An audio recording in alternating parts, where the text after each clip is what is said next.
Hello everyone, welcome to study wing point. তো এই ভিডিওতে তোমাদের সাথে আলোচনা করব নতুন একটি চাকরির বিজ্ঞপ্তি নিয়ে। তো প্রথমত তোমাদের জানিয়ে রাখি, রাজ্যের পক্ষ থেকে আবারও বিরাট শূন্যপদে ক্লার্ক নিয়োগের নতুন একটি বিজ্ঞপ্তি প্রকাশিত হয়েছে। তো সেক্ষেত্রে তোমাদের শূন্যপদ বলে দেওয়া আছে 6128টি শূন্যপদে কিন্তু তোমাদের নিয়োগ করানো হচ্ছে। ঠিক আছে, তো কোথায় তোমাদের নিয়োগটি করানো হচ্ছে বিস্তারিত আলোচনা করব ভিডিওর মাধ্যমে। কিভাবে আবেদন করতে হবে এবং তোমাদের বয়সসীমা কী লাগবে, বেতন কাঠামো কী থাকবে, প্রত্যেকটি কিন্তু এই ভিডিওর মাধ্যমে তোমাদের সাথে আলোচনা করব। এবং পশ্চিমবঙ্গের 23 জেলার ছেলে এবং মেয়ে উভয় কিন্তু এখানে আবেদন করতে পারবে। ঠিক আছে, তো ডিসক্রিপশন বক্সে টেলিগ্রামের লিঙ্ক দেওয়া থাকবে, সেখান থেকে বিজ্ঞপ্তিটি সরাসরি ডাউনলোড করে পড়বে, বুঝবে, তারপরে কিন্তু আবেদন করবে। তো এরকম নিত্য নতুন চাকরি সংক্রান্ত আপডেট পাওয়ার জন্য আমাদের চ্যানেলটি সাবস্ক্রাইব করে পাশে থাকা বেল আইকনটি ক্লিক করে রাখো, যাতে যে কোনো লেটেস্ট আপডেট খুব সহজেই তোমাদের কাছে পৌঁছে যায়। তো চলো বিজ্ঞপ্তির ডিটেলসে তোমাদের সাথে আলোচনা করে দিই। তো বিজ্ঞপ্তিটি প্রকাশিত হয়েছে institute of banking personal section অর্থাৎ IBS-এর পক্ষ থেকে। এখানে তোমাদের ক্লারিক্যাল পোস্টে নিয়োগের এই বিজ্ঞপ্তিটি কিন্তু প্রকাশিত হয়েছে। তো কিছু ইম্পর্টেন্ট তোমাদের ডেট বলে দেওয়া আছে। তো দেখো, তো 1/7/2024 থেকে তোমাদের রেজিস্ট্রেশন এবং অনলাইনে আবেদন স্টার্ট হয়েছে। তো আবেদনপত্র চলবে তোমাদের 21/7/2024 অর্থাৎ জুলাই মাসের 21 তারিখ অবধি তোমরা কিন্তু অনলাইনে আবেদন করতে পারবে। এবং পেমেন্ট দেওয়ার ডেট তোমাদের একই রকম বলে দেওয়া আছে। এবং তারপরে দেখো, তোমাদের এখানে বলে দেওয়া আছে প্রি এক্সামের ডেট বলেছে 12/8/2024 থেকে 17/8/2024 মধ্যে তোমাদের প্রি এক্সাম হবে। তো এখানে তোমাদের আরও বলে দেওয়া আছে অনলাইনে তোমাদের যে প্রি এক্সাম নেওয়া হবে তার অ্যাডমিট কার্ড তোমরা আগস্ট মাসে ডাউনলোড করতে পারবে। এবং অনলাইনে তোমাদের প্রি এক্সাম কিন্তু আগস্ট মাসেই হবে। এবং তোমাদের প্রির যে রেজাল্ট সেটি কিন্তু তোমাদের সেপ্টেম্বর মাসে প্রকাশিত করা হবে। এবং মেন এক্সামের অ্যাডমিট কার্ড তোমরা ডাউনলোড করতে পারবে সেপ্টেম্বর অথবা অক্টোবর মাসে। ঠিক আছে, পার্টিকুলার একটি মান্থ তোমাদের কিন্তু বলা নেই এখানে। ঠিক আছে, এবং অনলাইনের মাধ্যমে তোমাদের মেন এক্সাম নেওয়া হবে অক্টোবর মাসে।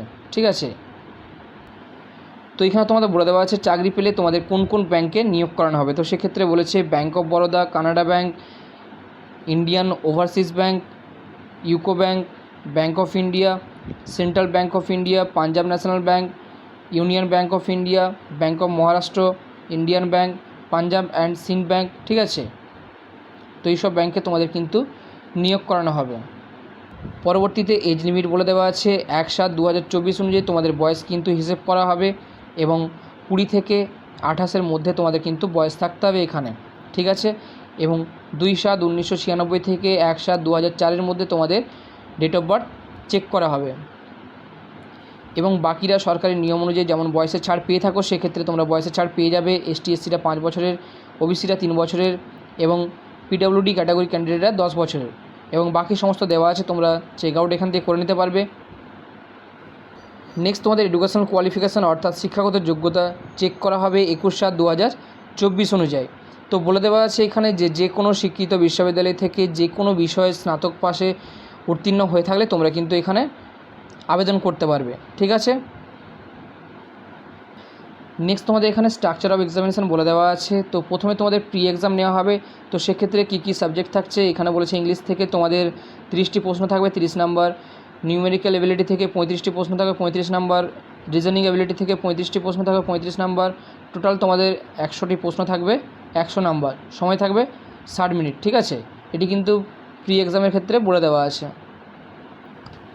নেক্সট যদি তোমরা প্রি এক্সামে কোয়ালিফাই করো, সেক্ষেত্রে তোমাদের মেন এক্সামে কিন্তু তোমাদের কী কী সাবজেক্ট থাকবে এখানে বলে দেওয়া আছে। জেনারেল এবং ফাইন্যান্সিয়াল অ্যাওয়ারনেস থেকে তোমাদের 50টি প্রশ্ন থাকবে 50 নাম্বার, জেনারেল ইংলিশ থেকে 40টি প্রশ্ন থাকবে 40 নাম্বার, রিজনিং এবং কম্পিউটার অ্যাপটিটিউড থেকে তোমাদের 50টি প্রশ্ন থাকবে 60 নাম্বার, এবং কোয়ান্টিটিভ অ্যাপটিটিউড থেকে তোমাদের 50টি প্রশ্ন থাকবে 50 নাম্বার। টোটাল এখানে বলেছে 190টি প্রশ্ন থাকবে, 200 নাম্বার তোমাদের থাকছে এবং সময় থাকবে 160 মিনিট। তো এখানে কিন্তু তোমাদের এক্সামিনেশান মিডিয়াম বলে দেওয়া আছে। তোমরা যেই স্টেট থেকে বিলং করে থাকো সেই স্টেটে তোমাদের কোন কোন ভাষায় এক্সাম নেওয়া হবে এখানে কিন্তু বলেছে। তো আমি তোমাদের দেখিয়ে দিই যে ওয়েস্ট বেঙ্গল থেকে যারা বিলং করবে তাদের জন্য বলে দেওয়া আছে ইংলিশ, হিন্দি এবং বেঙ্গলিতে তোমরা কিন্তু এক্সাম দিতে পারবে। তো নেক্সট দেখো, তোমাদের জানিয়ে রাখি এখানে আবেদন করতে গেলে তোমাদের সম্পূর্ণ অনলাইনের মাধ্যমে আবেদন করতে হবে এবং অ্যাপ্লিকেশন ফিসও তোমাদের কিন্তু অনলাইনের মাধ্যমে দিতে হবে। তো ST/SC, PWBD, ESM, DESM এই সমস্ত ক্যান্ডিডেটের জন্য তোমাদের অ্যাপ্লিকেশান চার্জ লাগছে 75 টাকা এবং বাকি সমস্ত ক্যাটাগরি ক্যান্ডিডেটের জন্য অ্যাপ্লিকেশান চার্জ লাগছে 850 টাকা। তো কীভাবে তোমরা আবেদন করবে এখানে কিন্তু প্রত্যেকটি তোমাদের স্টেপ বাই স্টেপ বলে দেওয়া আছে। প্রথমে তোমাদের রেজিস্ট্রেশন করতে হবে এবং তারপরে তোমাদের অ্যাপ্লাই করতে হবে। ফটোগ্রাফি সাইজ এবং যে কোনো ডকুমেন্টের সাইজ তোমাদের প্রত্যেকটি এখানে কিন্তু দেওয়া আছে, এখান থেকে তোমরা চেক আউট করে নিতে পারবে, ঠিক আছে।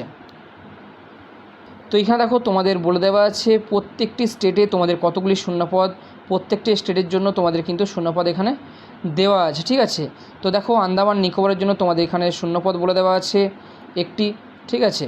তারপরে তোমাদের অন্ধ্রপ্রদেশের জন্য শূন্যপদ বলেছে 105টি, অরুণাচল প্রদেশের জন্য শূন্যপদ এখানে তোমাদের বলে দেওয়া আছে 10টি, আসামের ক্ষেত্রে শূন্যপদ বলেছে এখানে 75টি, বিহারের জন্য বলেছে 237টি, চণ্ডীগড়ের জন্য তোমাদের শূন্যপদ এখানে বলে দেওয়া আছে 39টি,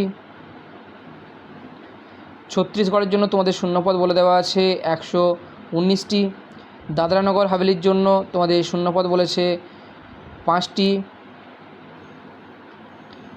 দিল্লির জন্য শূন্যপদ বলে দেওয়া আছে 116টি, গোয়ার জন্য শূন্যপদ বলেছে 35টি, গুজরাটের ক্ষেত্রে এখানে বলে দেওয়া আছে 236টি, হরিয়ানার জন্য বলেছে 190টি, হিমাচল প্রদেশের ক্ষেত্রে বলে দেওয়া আছে 67টি, জম্মু কাশ্মীরের জন্য 20টি, ঝাড়খণ্ডের জন্য এখানে বলে দেওয়া আছে 70টি, কর্ণাটকের জন্য 457টি, কেরালার জন্য বলেছে 106টি, লাদাখের জন্য বলে দেওয়া আছে 3টি, লাক্ষাদ্বীপের জন্য তোমাদের বলে দেওয়া আছে এখানে কিন্তু তোমাদের কোনো রকম শূন্যপদ কিন্তু বলা নেই লাক্ষাদ্বীপের জন্য, ঠিক আছে।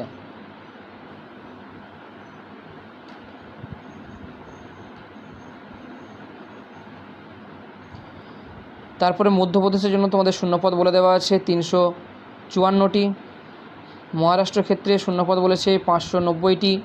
তো অনেকগুলি শূন্যপদে তোমাদের কিন্তু এখানে নিয়োগ করানো হচ্ছে। মণিপুরের জন্য তোমাদের শূন্যপদ বলে দেওয়া আছে এখানে 6টি, মেঘালয়ের জন্য শূন্যপদ বলেছে 3টি, মিজোরামের জন্য তোমাদের শূন্যপদ বলে দেওয়া আছে 3টি, নাগাল্যান্ডের ক্ষেত্রে তোমাদের এখানে শূন্যপদ বলেছে 6টি, ওড়িশার জন্য শূন্যপদ বলেছে 107টি, পন্ডিচেরির জন্য তোমাদের শূন্যপদ বলে দেওয়া আছে 8টি, পাঞ্জাবের ক্ষেত্রে বলে দেওয়া আছে 404টি, রাজস্থানের ক্ষেত্রে বলে দেওয়া আছে 205টি, সিকিমের জন্য বলেছে এখানে তোমাদের 5টি, তামিলনাড়ুর ক্ষেত্রে বলেছে 665টি। তো অনেকগুলি শূন্যপদে কিন্তু এখানে নিয়োগ করা হচ্ছে তোমাদের।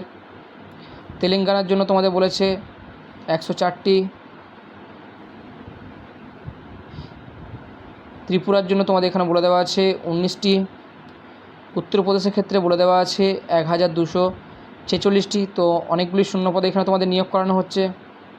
উত্তরাখণ্ডের জন্য বলে দেওয়া আছে 29টি, ওয়েস্ট বেঙ্গলের জন্য তোমাদের এখানে বলেছে 331টি।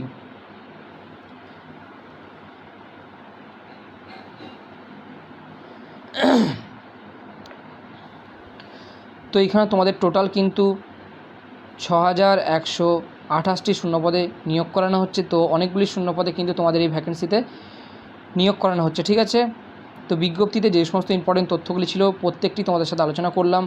কোথাও বুঝতে অসুবিধা হলে কমেন্ট সেকশনে কমেন্ট করে জিজ্ঞাসা করতে পারো। ভিডিওটি হেল্পফুল বলে মনে হলে একটি লাইক দিয়ে চ্যানেলটি সাবস্ক্রাইব করে আমাদের সাথে থেকো এবং আমাদের পাশে থেকো এবং ভিডিওগুলি বেশি বেশি করে বন্ধুদের সাথে শেয়ার করে দিও।